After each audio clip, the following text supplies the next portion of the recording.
Hello, welcome to SEDES English. My name is Eric, and today we'll be learning present passive followed by infinitives. So present passive followed by infinitives is whenever you have an active sentence, so two focuses or two subjects, and first you switch around the subjects to put the one at the end, then at the front, and then after that you write an infinitive, so to and a verb, and we'll have some examples of that. So first we'll talk about not present passive for the infinitives, but a active sentence. So an example we're going to use first is the teacher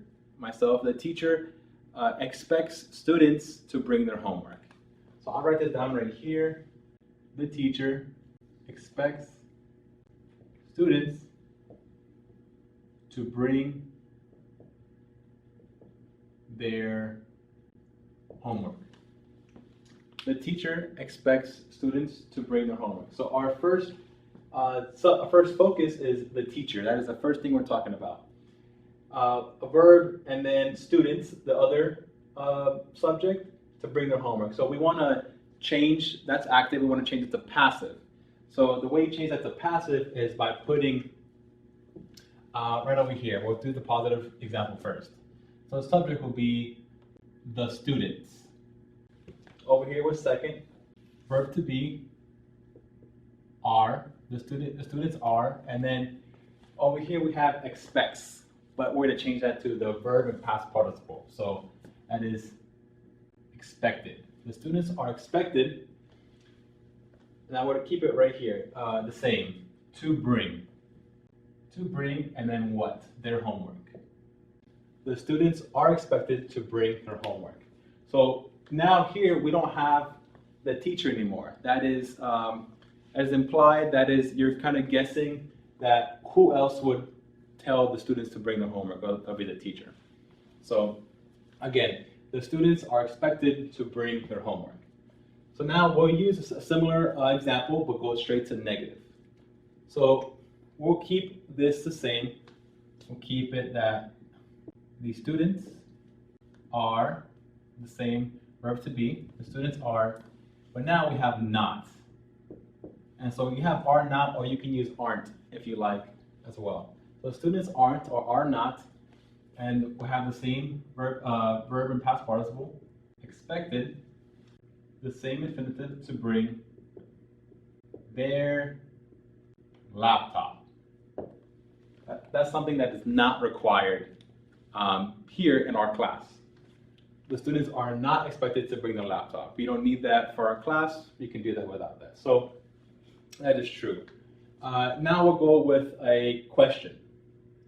So we're going to go with the same type of sentence, and we'll make this to a question. So the verb to be would be are.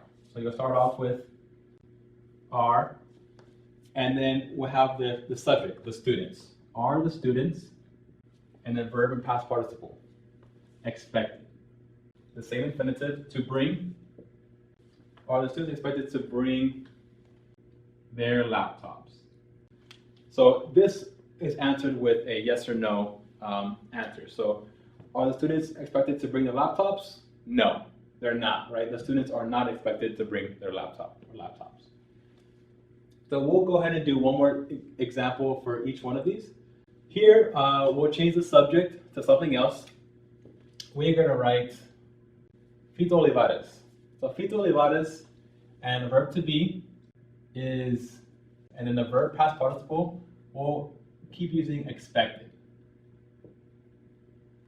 Fito Olivares is expected, and we'll write to perform tonight. Fito Olivares is expected to perform tonight. Now we'll do another negative. We'll do Shakira. Shakira, that's a subject, verb to be, is, and then the negative, not. And remember, you can use the contraction, which is isn't. Shakira isn't expected to perform tonight, because tonight is going to be Fito Olivares. And so Here, to write the similar subjects from the two artists here, we're going to write a question. So let's use is for the verb to be, is, and then the subject, right? So let's do Fito Olivares. Is Fito Olivares, verb past participle, and then the infinitive, which is to perform, and we'll change it up. So we'll say tomorrow. Is Fito Olivares expected to perform tomorrow? And this is answered with a yes or no. And the answer would be no. Fito Olivares is expected to perform tonight. So this is present passive plus infinitives. Thank you so much for listening and watching. I hope you learned and hope to see you soon in class.